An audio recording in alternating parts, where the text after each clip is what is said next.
Shalom. I am Rabbi Davidovich, speaking to you on behalf of the webyeshiva.org, speaking to you from Efrat, Israel. I'm going to discuss one concept that we learned from this week's Torah reading, the Parsha of Vayeyra, and we're going to learn about the importance of not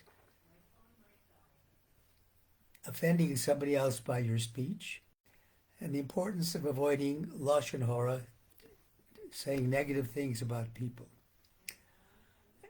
The message is one of telling us how important it is to be careful about our speech, especially with regard to others.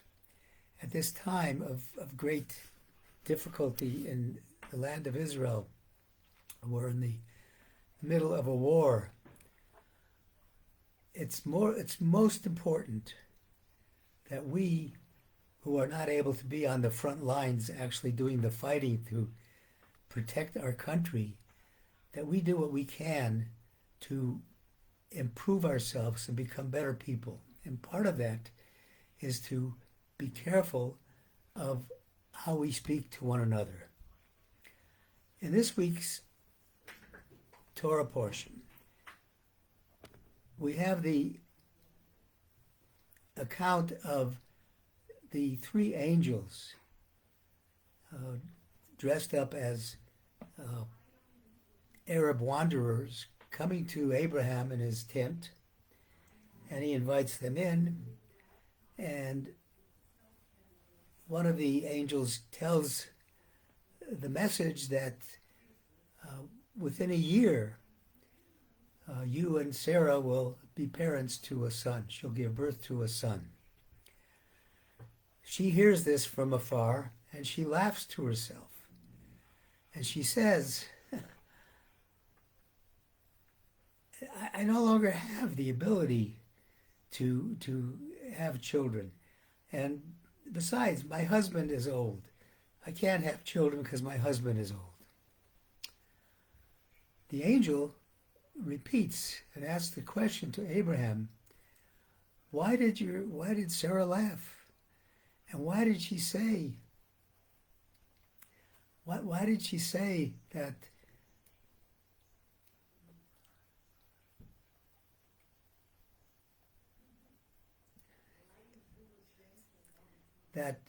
why did he repeat the statement saying that she said, I am old, but didn't say anything about her husband? He didn't say that her husband is old. And there's many commentaries talking about this. One of the commentaries simply talks about the importance of marital peace, the importance of not creating any discord between a husband and a wife. The Torah is telling us that the angel didn't want Abraham to feel bad and feel that his wife thinks he's too old to perform the normal marital duties. So instead of putting him in that situation, the angel changed it a little bit. And the question is, are you allowed to tell a little white lie in the sake of marital peace? And the answer is yes. To make peace between people, you can stretch the truth a little bit, not an outright lie, but make it so that it doesn't sound harsh, it doesn't sound accusatory. Involved in this also is the question of lashon hara. What is lashon hara? Lashon hara is speaking about somebody else in a manner that will cause embarrassment to that person, will cause somebody to think less of that person.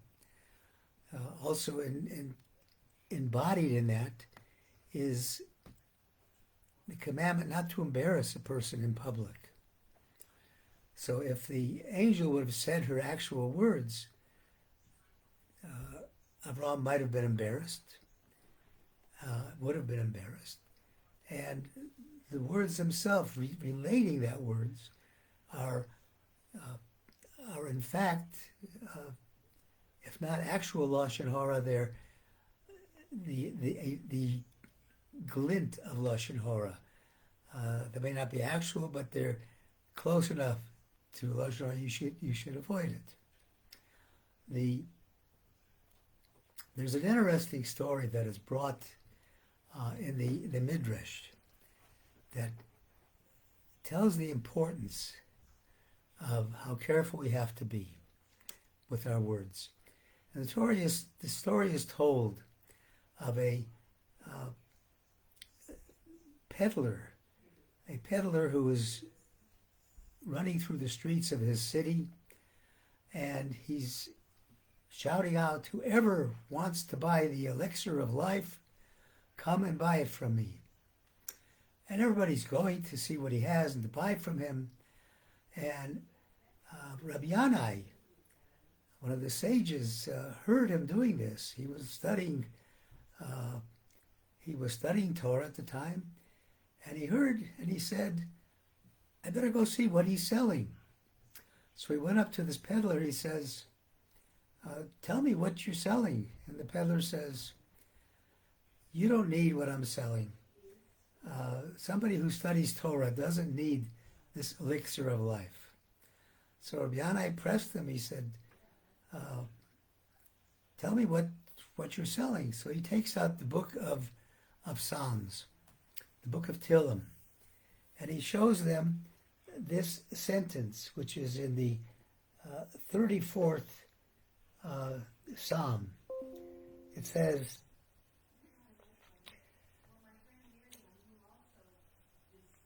"Netzor l'shoncha." No, it's one before that.